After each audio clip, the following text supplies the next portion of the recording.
This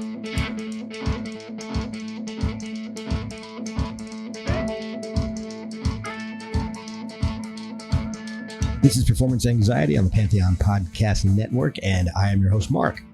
Today's guests exemplify the virtue of patience. Please welcome Jim Suhler and Buddy Whittington of the band Texas Scratch. Their debut album was released recently, 14 years after it was recorded. And if you're asking why, I'm not even sure the band can answer that. Texas Scratch is a Texas blues album that was recorded in New Jersey. Maybe that's why it took so long. The universe couldn't believe such a great blues album could have been made in the Northeast. Jim and Buddy have played with some incredible musicians like John Mayall, George Thorogood, AC/DC, Joe Bonamassa, Billy Gibbons, and more. Speaking of Billy Gibbons, Jim reveals the very special place Billy has in his marriage. So we start off talking, like we usually do, about each guitarist's musical history, what inspired them to play guitar, how they started professionally, and how they found their current gigs. But the most amazing part is how the whole Texas Scratch album came together, almost spontaneously, and how it stalled after it was slated for release. So go get the album from Quarto Valley Records, Amazon, iTunes, Apple Music, or wherever you get music these days. Follow them on Facebook and maybe Instagram at this point. Follow us at Performance ANX on socials, and you can send coffee money to ko-fi.com/performanceanxiety. You can get merch from performanceanx.threadless.com. Now prime your ears for some killer blues and a debut album that is very late to the party on Performance Anxiety on the Pantheon Podcast Network.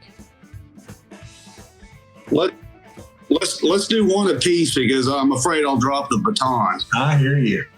Hey, this is Jim Suhler with Texas Scratch, George Thorogood and the Destroyers, and Monkey Beat. And I want you to check out Performance Anxiety with our brother Mark Shea. Hey, it's Buddy Whittington, formerly with John Mayall's Blues Breakers. I'm playing with Texas Scratch. We have an album called Texas Scratch on Quarto Valley Records. It's out, and we'd sure love for y'all to have a listen to it. And we'd like to thank Mark Shea for having us on Performance Anxiety. Thank you very much. Oh, wait. No, I think it's going to happen. I've got Performance Anxiety and a mic, but I don't have a picture of you yet. Oh, man. All right, let me... There you are. Okay, good. Now I can hear you. Is Jim going to be on with us? He's supposed to be. Okay. From what I hear, we'll give him a minute or two and see how it goes. And if not, we'll soldier on. Well, it's a pleasure to meet you. Thank you for coming on. Oh, you bet. Thanks for having us. We appreciate it. Oh, absolutely. My pleasure. And we are just at time here. So, we'll give him a couple minutes. No big deal. Before we start getting into the meat of things. I'm sure I've never seen you miss one before. We've been real fortunate to have this kind of press on this record because, considering it was on a shelf for 14 years. I know. And we finally got a chance here now that we're all, getting a little creaky and aged. We're going to talk about it as much as we can. Hey, it deserves it, man. It's a great album. I've really enjoyed listening to it. Thank you. We enjoyed doing it. It was just so spur of the moment. We had talked about it with Arnie Goodman in New York, and I think he was already working with Vince, our other guitar player, Vince Converse. And Vince was already in New Jersey at Showplace Studios, and Jim and I are in the Dallas-Fort Worth area. Right. So we jumped in Jim's van one night and drove to New Jersey, and took a day and a half to get there.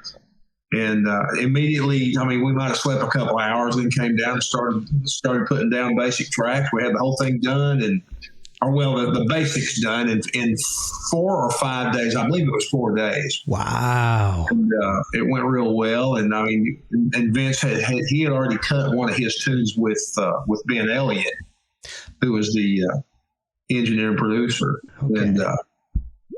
And now Ben passed away, and Nathaniel Peterson, our bass player, passed away. Here's Jim. Yeah. Hey, Jim. 1 second.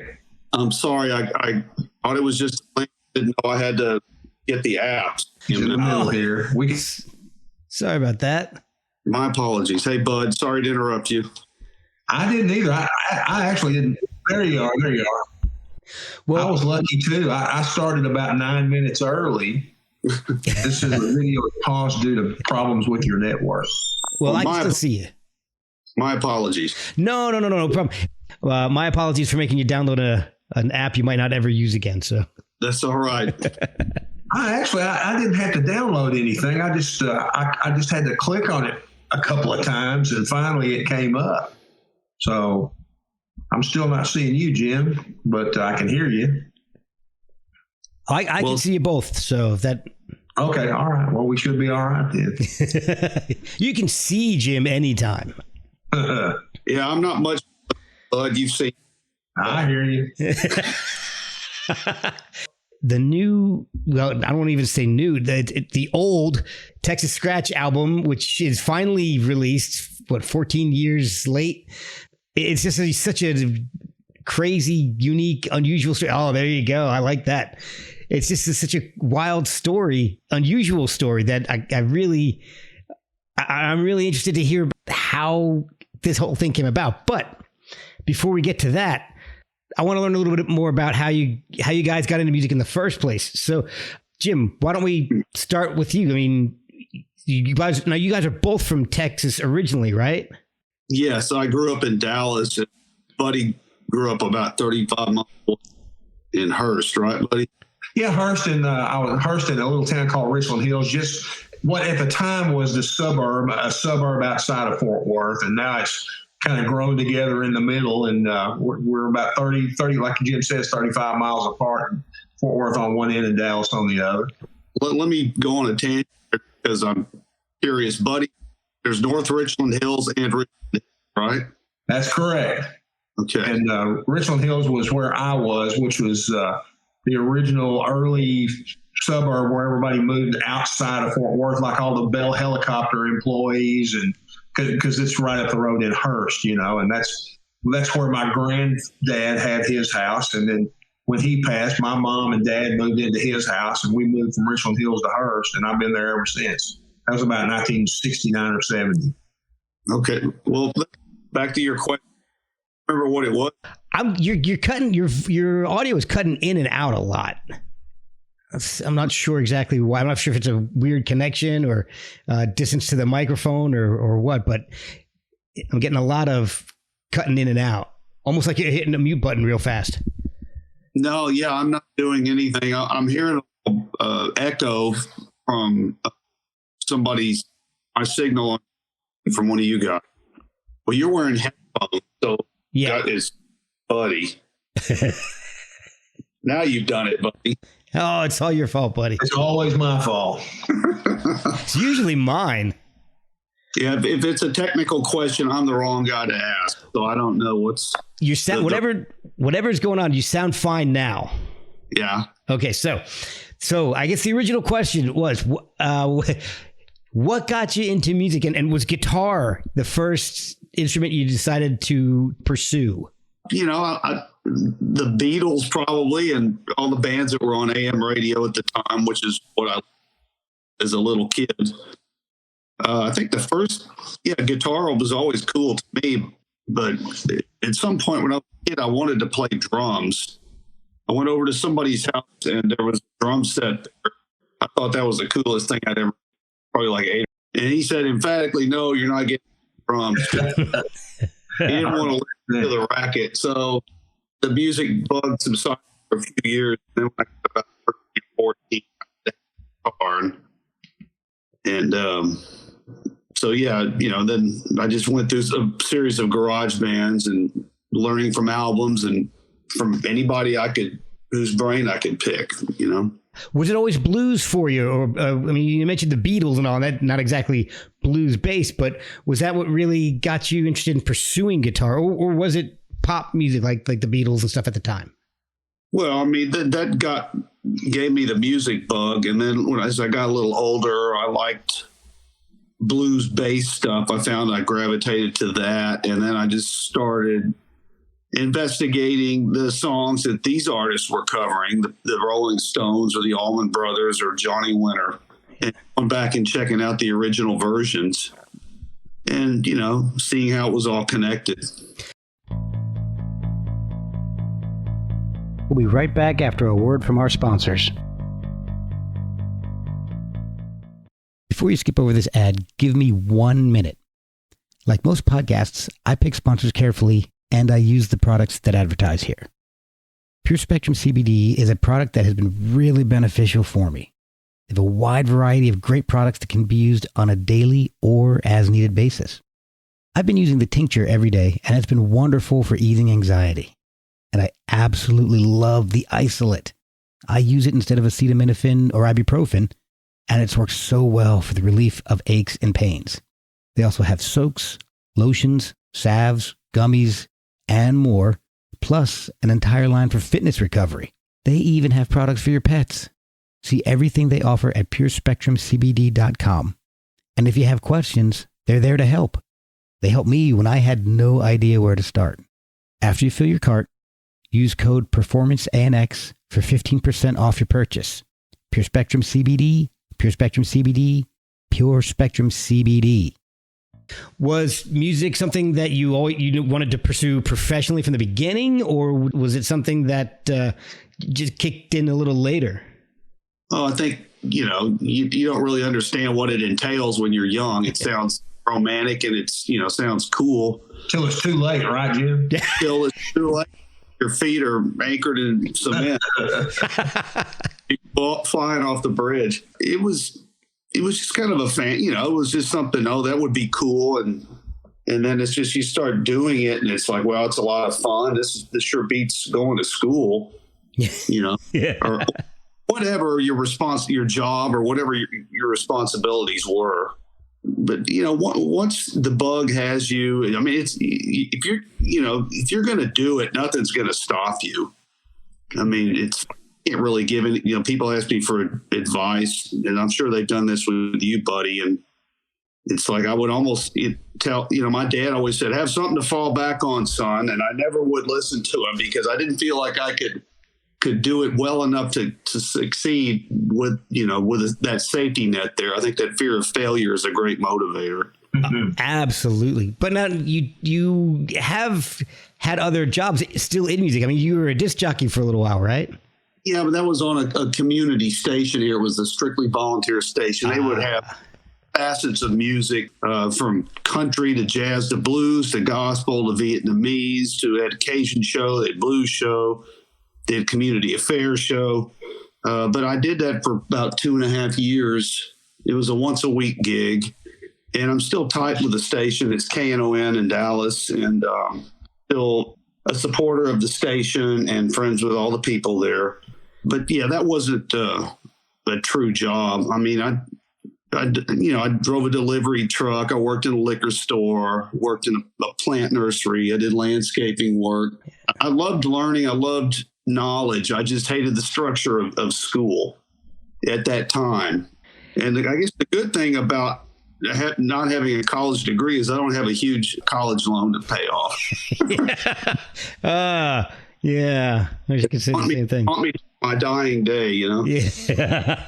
And you've played with some incredible people. Like, I was looking at the list, like Johnny Winter, AC/DC, Billy Gibbons, Joe Bonamassa, Elvin Bishop, Buddy Guy. But one of the story that really fascinated me was you never got a chance to play with Stevie Ray, but you did meet him. Yeah, I think you had to return a watch or something. Was that how you met him? My dad had a jewelry store in East Dallas called Lakewood Jewelers. He and his brother started it at the end of World War II. So back in 1989, I dropped into the store on an errand, and I was on my way out of the store and walked past the counter to the front door. And when I reached the front door, my dad, who was at the counter with a customer, said, "Hey, son, there's somebody here I think you'd want to meet." And the customer turned around, and it was Stevie Ray Vaughan. Wow. Who absolutely knew who he was. I was playing professionally. I wasn't, making much noise, but I was out working and doing that stuff. So we all got to talking, and we had cousins who were Vaughns from Oak Cliff, where he grew up, even a Jim Vaughn. Oh. And, we thought there might be some relation, but it turned out there wasn't. So I just thought he had brought his wristwatch in to be repaired. He had this beautiful antique wristwatch with diamonds on it.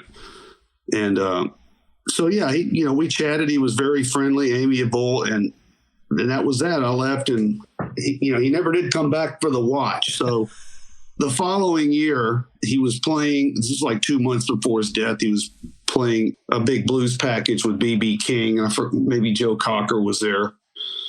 So I went out there, took the watch and got backstage and gave it back to him. I think he was kind of amused by that I was doing it. He just, like, okay, cool. Yeah. But he was super, and obviously a big inspiration to all of us here in our area. I mean, I know Buddy wrote a song, Stevie Rave On, about it.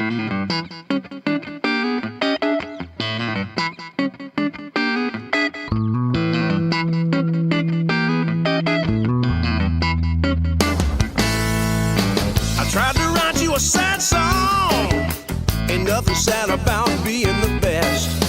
The good's all done and the bad's gone. Now you're larger than life, even in death.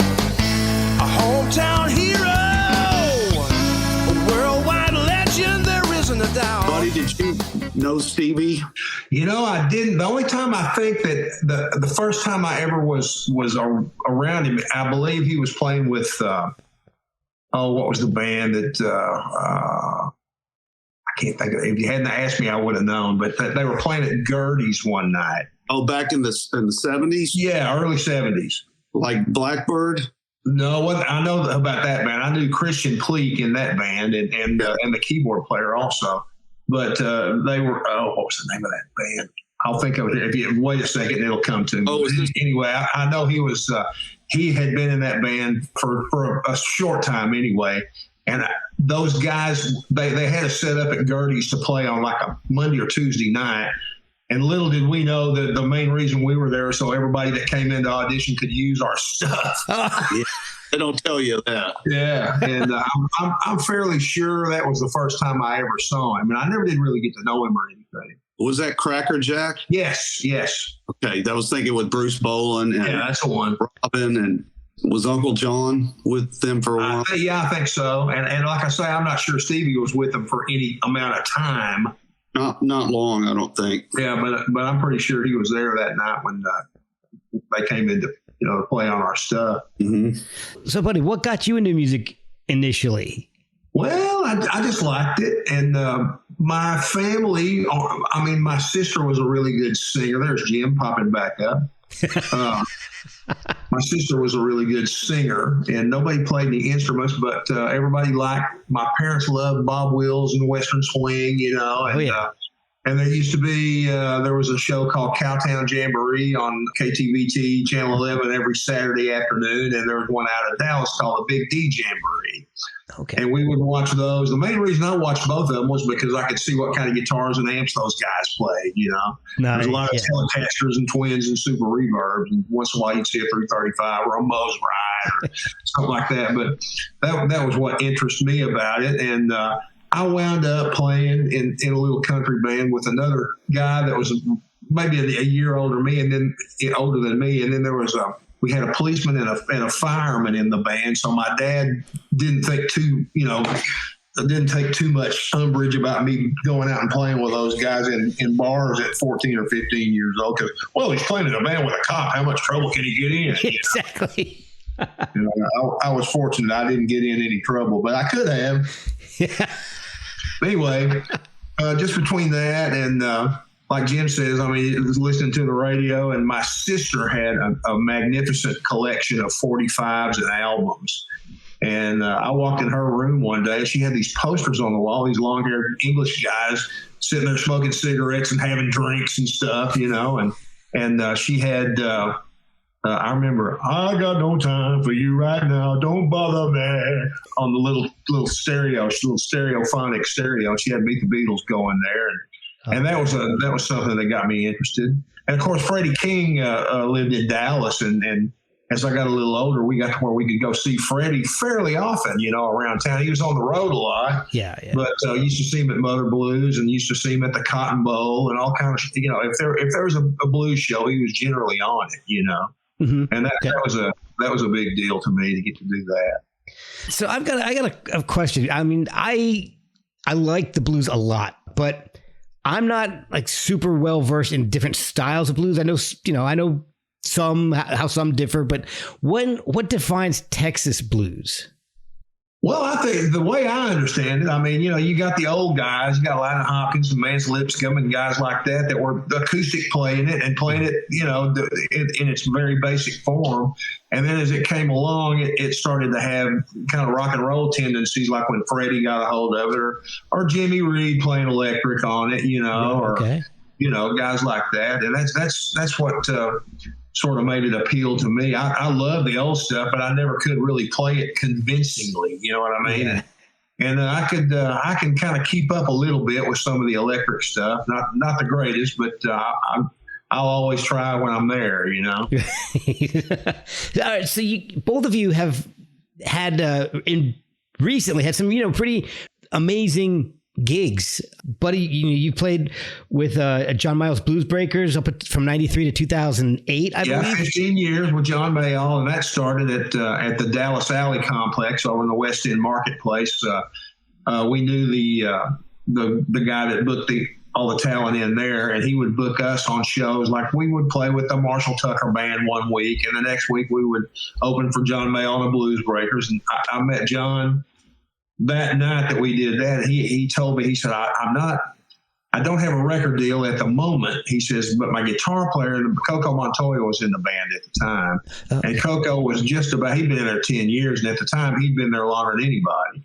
And he decided that he was going to, go out and try his own wings and see how that worked for him. And John said, I might be looking for somebody to join the band. And I know I'm going to be looking for somebody to record some stuff with for any deal that I'm going to have, any upcoming record deal. Right. So I went out. At the time, I had a 3-year-old son and a baby baby daughter that was just a toddler, and had to powwow with their mom and make sure that she knew I was about to hit the road and be gone for like a couple of months at a time. And as it worked out, it was, we wound up getting them raised and getting the house paid for. So it all worked out okay.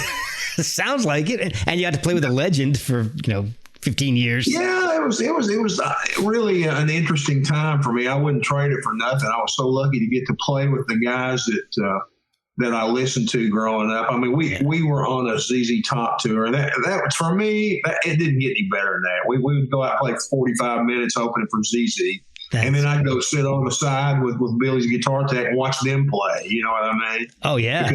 And then with Mayall, we played, did a lot of shows with Peter Green's Splinter Group, which was his latter day bands. And Pete Stroud and Roger Cotton were in that band. And they wound up helping me come over to England and do some shows with them in my band over there. Oh, wow. And like I say, Gary Moore was a friend of the Mayall aggregation, and he would ask me to come open for him on his next to the last UK tour. We opened for him on all those dates. So it was a big help to me just to get to go out and sit in with him, to get to play to people that I probably never would have otherwise. We'll be right back after a word from our sponsors. And Jim, you got a Billy Gibbons connection too. I mean, you were married by not to, but by Billy Gibbons. That's correct. How did that happen? I mean, how long had you known him before that? And how do you approach Billy Gibbons and say, hey, do you want to marry me and my wife? Well, I had met him. I wouldn't, we had met, but I wouldn't say we were like close friends at that time. Okay. But we had some crew people with the Destroyers that also worked with ZZ Top. And Billy had become an ordained minister a couple of years before. We're talking like around probably the year 2000, 2001. And he married two crew members that worked for the Destroyers and also worked for ZZ, Joe and Julia Thomas. So there was a precedent there. And there was yet another crew member that also worked with ZZ named Billy Hale from Houston. And I had mentioned to Billy just offhand one day that I was getting married and it would be funny if Gibbons perform the ceremony. And I'd said it as a joke and, it wasn't a request or anything. So unbeknownst to me, he went to Billy and strung it all together behind the scenes. And yeah, I kind of blew my mind. It was the whole thing was surreal. Oh, yeah, I bet. the ceremony, just the whole the hang thing was cool. Yeah, pretty special for, somebody growing up in Texas learning to play in the 70s. I know Buddy and I both think he's just the greatest, and we love Billy, and ZZ Top was a huge influence on us both. And you mentioned the Destroyers. So you played with George Thorogood. So how did you meet George? When did you meet him, and how did you start working with him? This was probably around 1990. I had a group called the Home Wreckers, and we were I was living in Dallas. We would go on the road and play places in Texas or the Mid-South. So we were playing in Memphis one night at Huey's. They would book bands on Sunday nights. I mean, it was like $400, and they would feed you, no rooms or anything. So, I mean, there wasn't much money in it, but it was a cool gig, and you never knew who would come in. So Ardent Studios, a famous Memphis recording studio, is like a block from Huey's on Madison in Midtown Memphis. And George Thorogood and his band were recording down there, and had come in at the end of the for some drinks and food, and they were smoking cigars, and they were in the back listening and eating and drinking and stuff. I didn't know they were there, and somebody told me during the break, so I went back and introduced myself and started the next set. And George kept moving closer and closer to the stage, and finally standing like 6 feet in front of me watching me. So, oh man, digging it. And after the set, he was telling me, talking about a lot of real detailed things I was doing in my show. So I was certain he was really paying attention. And he said, "Man, my producer would love you guys, Terry Manning." So, cool, Yeah. So that was the end. We went our separate ways. And like a year later, I had gotten some money in a new band. I was going to try to do a CD. I didn't have any outlet. I had no label, but I wanted to do it and shop it. So in the back of my mind, I remembered what he said about Terry Manning. So I found him somehow and reached out to him, and he agreed to produce our album. And by coincidence, he had just started his own label, Lucky 7, okay, which was distributed by Rounder, who George had spent his early career signed with, Rounder Records, which led to me having a management deal with George's manager at the time. And they put us out on tour with them. And, we went all over the U.S. and Canada. And once my CD came out, I could go to Europe and play and tour on my own. So, that was great. That ran its course.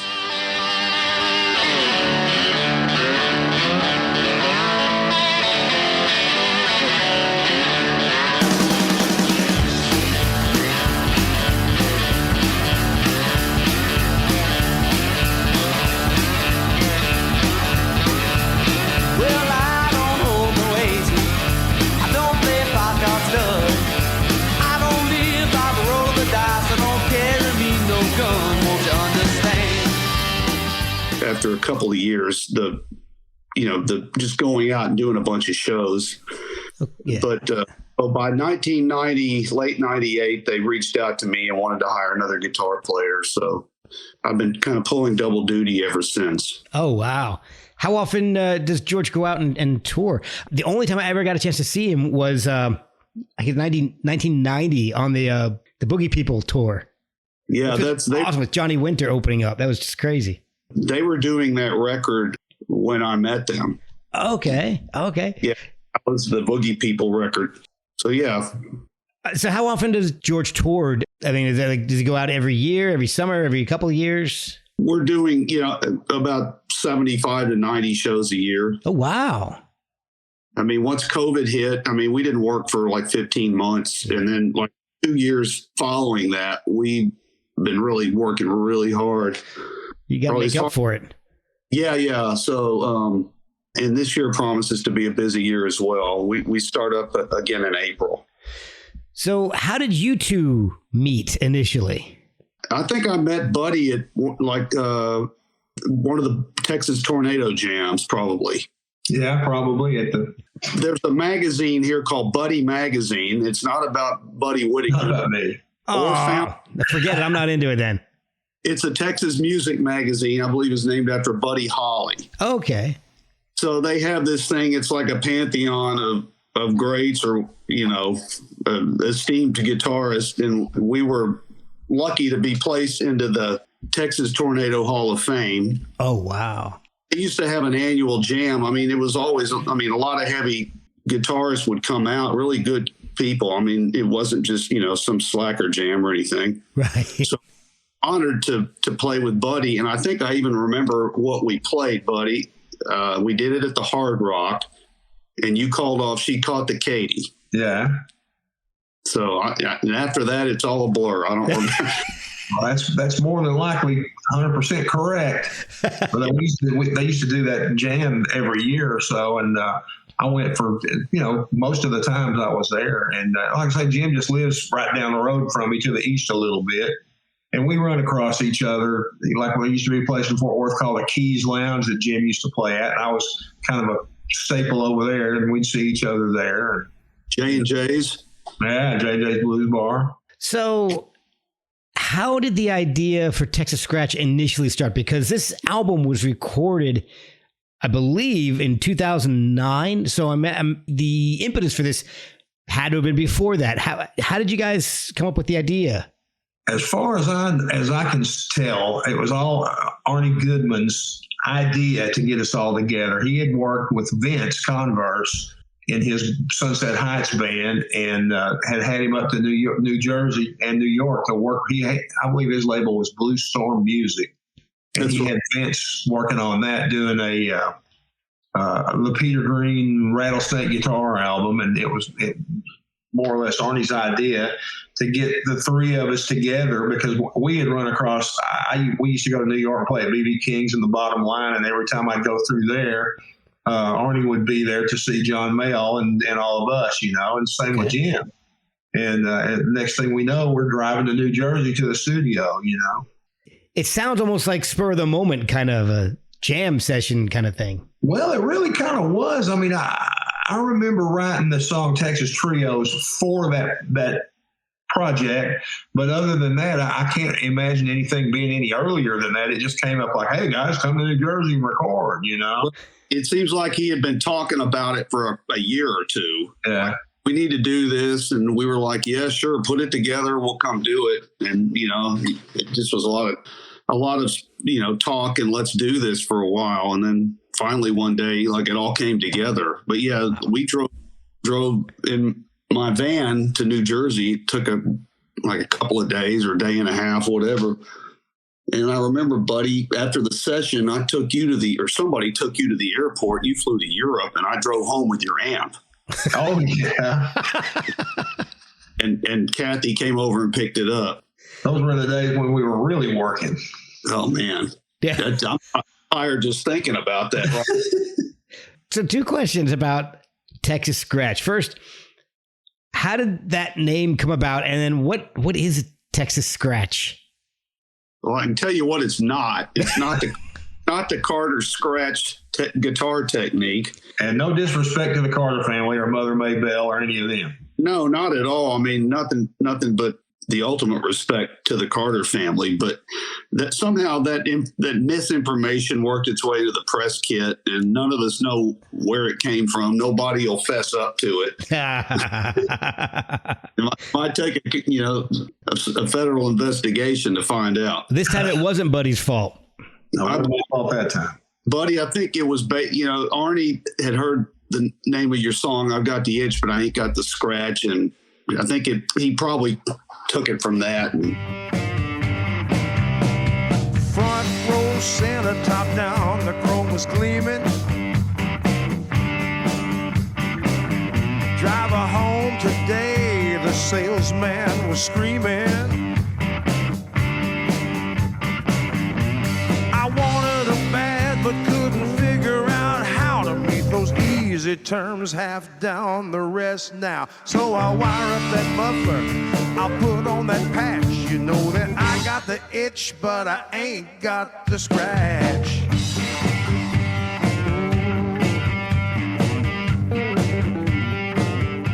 Yeah, I think so. He said, so why don't we call it Texas Scratch? And I said, what does that mean, Arnie? He goes, well, isn't money scratch? And I said, well, I suppose so. And that next thing I know, it was Texas Scratch, and we kind of hung with it. All right. So not being a musician myself, you mentioned something, and I was kind of curious about this. You mentioned the Carter Scratch. What is that? Technically, I don't even know. Apparently, it's a style of playing, or probably something you do with your strumming or picking hand. Okay. Does that sound like a reasonable guess, buddy? That's as close as I could get. I've been messing around with guitars all my life, and I never heard of that before. I was aware of the Carters and my Mother Maybelle and all that, but I had never heard that term, the Carter Scratch. Yeah, that's mountain music talk. We're Flatlanders. Like a tabletop from here to Alberta, man. Well, I've been listening to the album for weeks now, and it's so good. My question, why did it take 15 years to come out? It was a completely different label at the time, and what was going on with it? As far as we could tell, the funding dried up. And, for whatever, we don't know what reason or whatever, but we would hear from the first labels, offices every now and then. They go, okay, we're going to try to have this out in June or July. And then we'd be, October, we're going, well, I wonder what happened, and it just kept, we would hear from the original producer, and he'd go, okay, we're trying to do this. We need you guys to sign some papers so we can get this thing going. And we would do that thinking, okay, it's going to come out, The funny thing to me is Jim didn't even know it was out. And he was looking on social media one day and said, check out the new album by Texas Scratch. And then we had no idea it was even out, Wow. How the hell does that happen? Well, that's as I've said in many of these interviews, that's an interesting marketing strategy. Don't even tell the band it's coming out. So stealth marketing. We were a little behind in terms of getting the promotion thing going as far as that goes, because of the late hour we learned of it. But we've been doing some shows, and it's been a lot of fun playing these songs. So going back to the sessions for the album, you'd mentioned it was maybe, you didn't have everything written out. Everybody in the band is a professional veteran, been playing on the road for years. Imagine the sessions were amazingly smooth with a bunch of professionals of your caliber. Did you have stuff written out ahead of time, or was it a lot of jamming and building songs in the studio?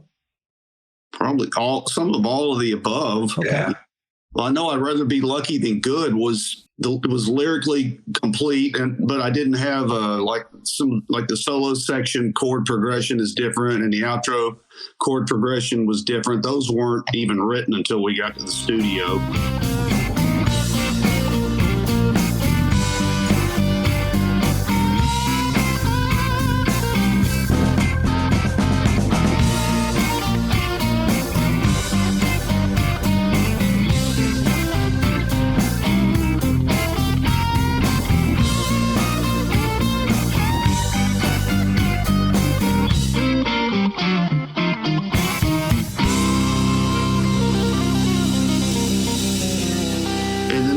Some other songs that were completely written when we showed up, and then maybe I know at least one of the songs we did with Vince was just more of a let's jam thing. Okay.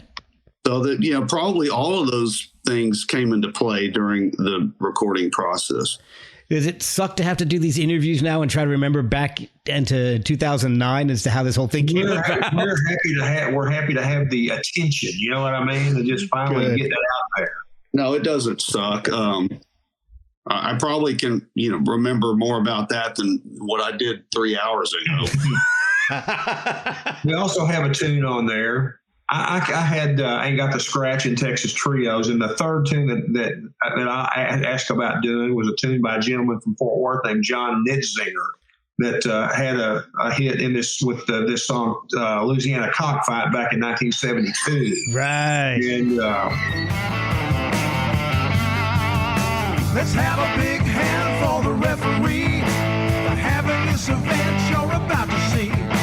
Got two red roosters wearing razor blades. It's a cinch and only one's gonna walk away. couldn't beat him with a gunning knife. Judging by your scars, you're a better man. So welcome to a Louisiana cockfight. Get it on. It was just a song that we always played in our cover bands and stuff, you know, and it's pretty much just did that as a tip of the hat to him. He's still with us. He's not out playing much, but Okay. he's, you know, like I say, he and his wife hear pretty much everything we do. And we asked him if they didn't mind it if we did. And he said, no, you have my blessing to go ahead and do it. So we threw that one in there. And I believe Vince, what's the cover that Vince, he has a King Solomon Hicks cover, but the rest of the tunes are all originals that we brought in. Yeah, What the Devil Loves. Yeah. Oh, that's one of my favorites. So you mentioned two of my favorites on the album so far, Louisiana Cockfight and What the Devil Loves. I love the acoustic work on What the Devil Loves, and those the electric solos that pop in. Oh my gosh, man, those are incredible. When he picked up that apple, the devil's job was done. Fire down below, heavens up above. We all got something that we're hungry for, and that's what the devil loves. Fire down below, yeah, heavens up above. We all got something that we're hungry for, and that's what the devil loves.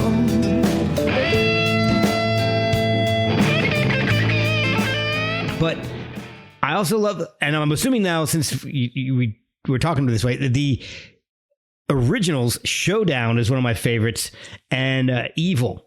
I think Evil and What the Devil Loves, they're like fighting back and forth for the top spot each time I listen. It just kind of switches back and forth. I'm not sure which one I like better, but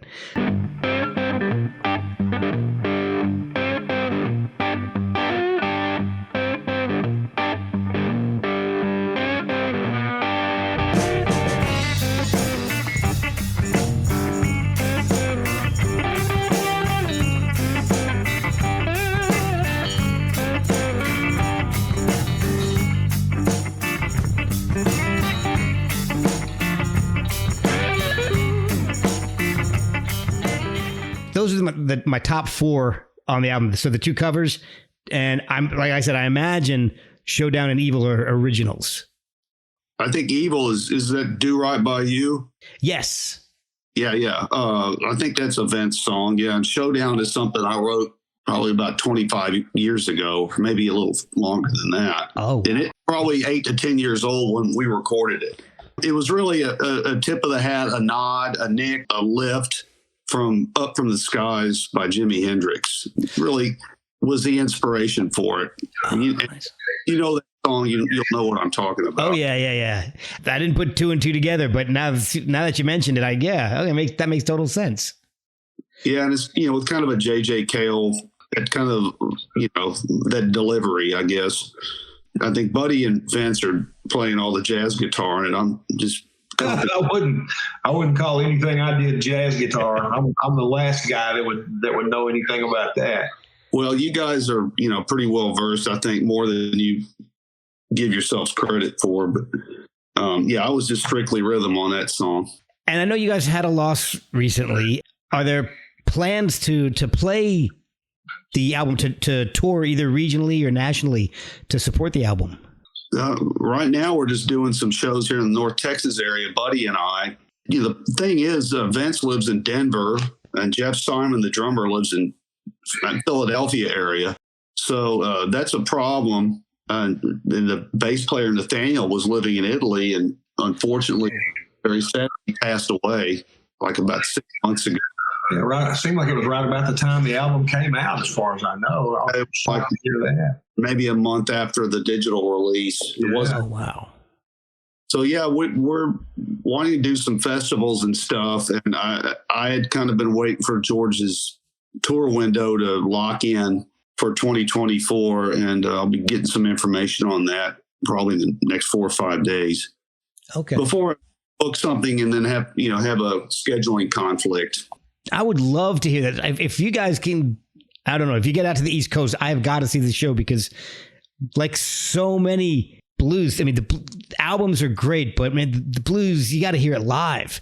I would just kill to hear this stuff live. Yeah. We've been, if you're super anxious, I'm sure there's going to be some YouTube videos of North Texas performances. I think we're playing this coming Friday night in Denison, Texas. It's up near the Red River, the Texoma Blues Society. And then we have another show at the end of February in Dallas at Poor David's Pub on the 24th, I believe. With this album taking, 15 years to come out, are there plans for a follow-up to the album? Yeah, it'll be out in 2039. I didn't see that one coming. We're going to do a posthumous tour. It'll all be AI, and it'll be a bunch of holograms like Tupac and that's what Roy Orbison tour. That's what the follow-up scheduled. Nice. In the box set, we won't even go into that. So is this like a one-time album then, and you guys just get together to play some live shows, or do you think there could be more follow-up? Well, I think there could be, especially if we have success with this one. We could, we could maybe get back together and try it again and see what happened. You don't ever want to count yourself out if you have an opportunity to make something work. But like he said, we don't want to be 80 years old out there doing it, Right. Well, yeah, I mean, you got to give this album a chance and see how it does. But, with music that's this good, and a band as talented as you guys have put together, I mean, I would hate to see it end too early, which is weird to say for a band that recorded this album in 2009. Well, we still, we're getting a little long in the tooth, but we still feel as young and full of, as they say in the song, piss and vinegar, as we might have been, 15 years ago, and still feel good about doing stuff like that. So as long as everybody can still do it, we'd love to do it.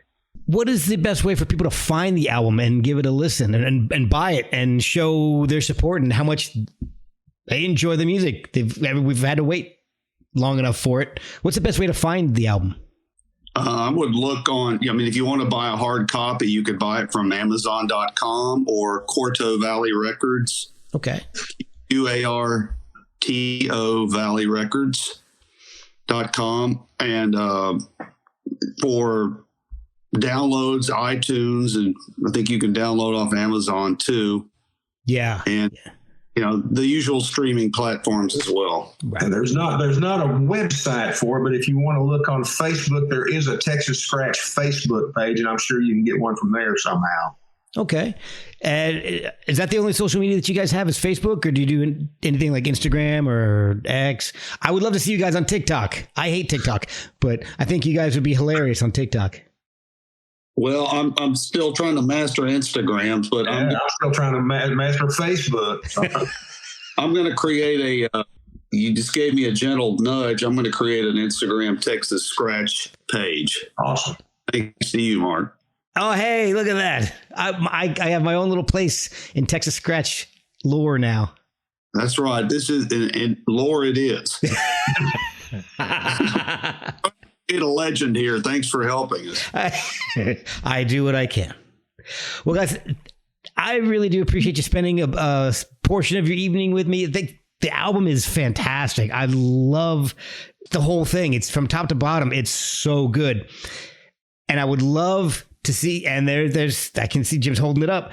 I would love to see it live because blues has to be played live. Albums are great, but you got to hear the blues live. Thank you guys so much. It's been a blast, and it's been an amazing album to listen to, and the story.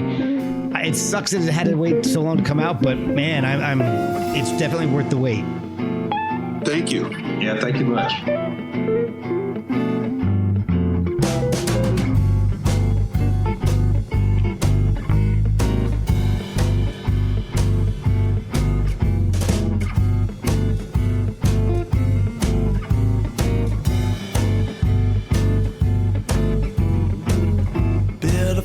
Your bullets, go on and load your gun. No place to hide, ain't nowhere to run.